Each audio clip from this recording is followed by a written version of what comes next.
എല്ലാവരെയും ബോധ്യമാക്കി നടക്കുമുള്ള കാര്യങ്ങളാണ് പ്രതിപക്ഷ നേതാവ് പറഞ്ഞത്. ഇനി നോക്കാം ടോപ്പ് ഹെഡ്ലൈൻസ്.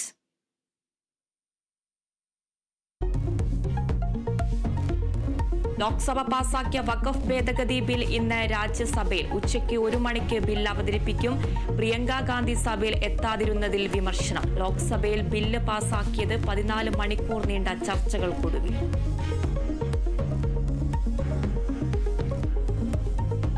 പ്രായപരിധിയിൽ ഒഴിവാക്കുന്നവരോട് അവഗണന അരുതെന്ന് CPIM പാർട്ടി കോൺഗ്രസ് സംഘടനാ റിപ്പോർട്ട്.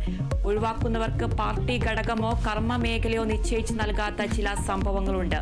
സംസ്ഥാന സമിതികളിൽ ക്ഷണിതാക്കളുടെ എണ്ണം 5-ൽ കൂടരുത്. ചില സംസ്ഥാനങ്ങളിൽ കൊഴിഞ്ഞുപോക്ക് കൂടുന്നുവെന്നും റിപ്പോർട്ട്.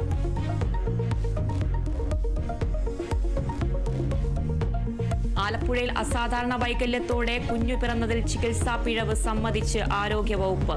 മാതാവിന് ആദ്യ 3 മാസം നൽകിയ പ്രസവ ചികിത്സ തൃപ്തികരമായിരുന്നില്ല.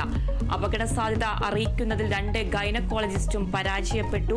വനിതാ ശിശു ആശുപത്രിയിലെ doctor CV Pushpakumari, doctor KA Sherly എന്നിവർക്കെതിരെ നടപടിക്ക് ശുപാർശ. അന്വേഷണ റിപ്പോർട്ടിന്റെ പകർപ്പ് കുടുംബത്തിന് കൈമാറി.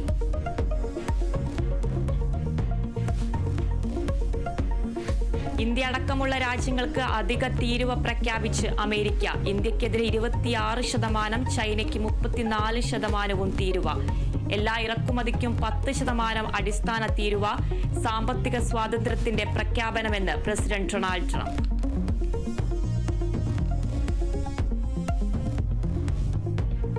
സമരം ചെയ്യുന്ന ആശാ വർക്കർമാരുമായി ആരോഗ്യമന്ത്രി വീണ ജോർജ് ഇന്ന് ചർച്ച നടത്തും. ചർച്ച വൈകിട്ട് 3 മണിക്ക് ആരോഗ്യമന്ത്രിയുടെ ചേംബറിൽ. ട്രേഡ് യൂണിയനുകൾക്കും ക്ഷണം. അനുകൂല ഉത്തരവുണ്ടാകാതെ പിന്നോട്ടില്ലെന്ന നിലപാടിൽ ആശമ.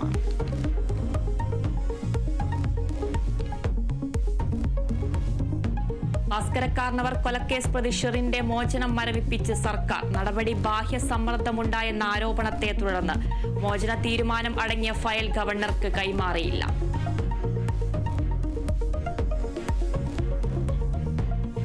IPL-ൽ ഇന്ന് കൊൽക്കത്ത ഹൈദരാബാദ് പോരാട്ടം. മത്സരം രാത്രി 7:30 കൊൽക്കത്തയിൽ.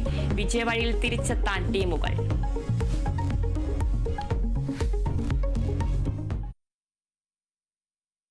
സ്വർണം വെള്ളി